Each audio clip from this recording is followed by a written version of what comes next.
ইহুদিদের জন্য আমি তো কেবল তাই হারাম করেছিলাম যা ইতিপূর্বে আপনার নিকট উল্লেখ করেছি।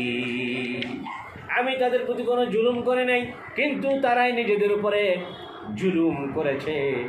আল্লাহ তাআলা পরের আয়াতে কি বলতেছেন?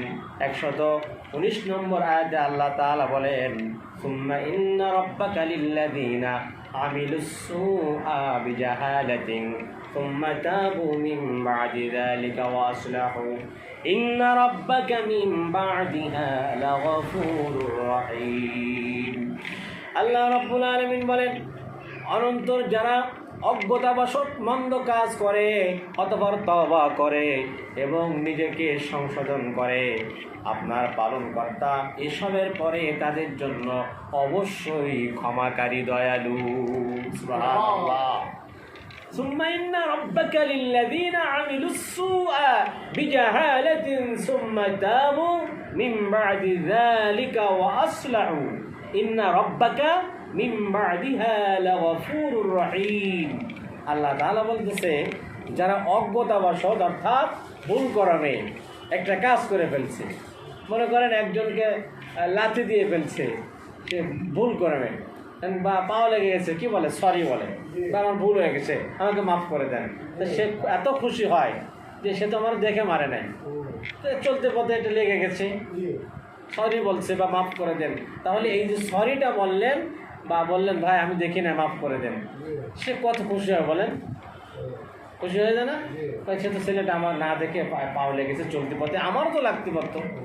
তো যাই হোক, সে যখন মাফ চেয়েছে, ভুল হয়েছে বলছে, তাকে তো মন থেকেই সে মাফ করে দেয়, ঠিক না? এই জন্য আল্লাহ তাআলা কি বলতেছেন, যে অজ্ঞতাবশত ভুল করমে মন্দ কাজ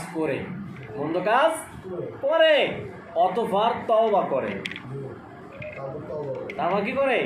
তওবা করে, আল্লাহর কাছে মাফ চায়, সারেন্ডার করে এবং নিজেকে সংশোধন করে।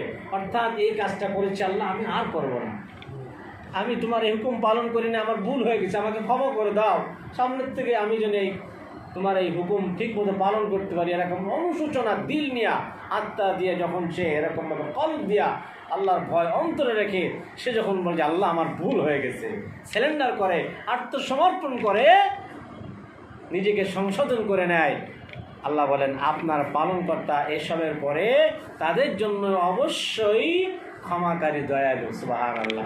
তবে আপনি তাদেরকে বলে দেন যে আপনার পালনকর্তা তাদের জন্য কি অবশ্যই ক্ষমাকারী। আল্লাহ তাআলার কাছে এভাবে যদি আমরা অনুতপ্ত দিল নিয়া তওবা ইস্তেগফার করে যদি আমরা মাফ চাইতে পারি, আল্লাহ তাআলা অবশ্যই আমাদেরকে ক্ষমা করবেন। কারণ আল্লাহ তাআলা বলছেন ইন্নাহু কানা তাওয়াবা, নিশ্চয়ই আমি আল্লাহ তাআলা তওবা কবুলকারী। সুবহানাল্লাহ।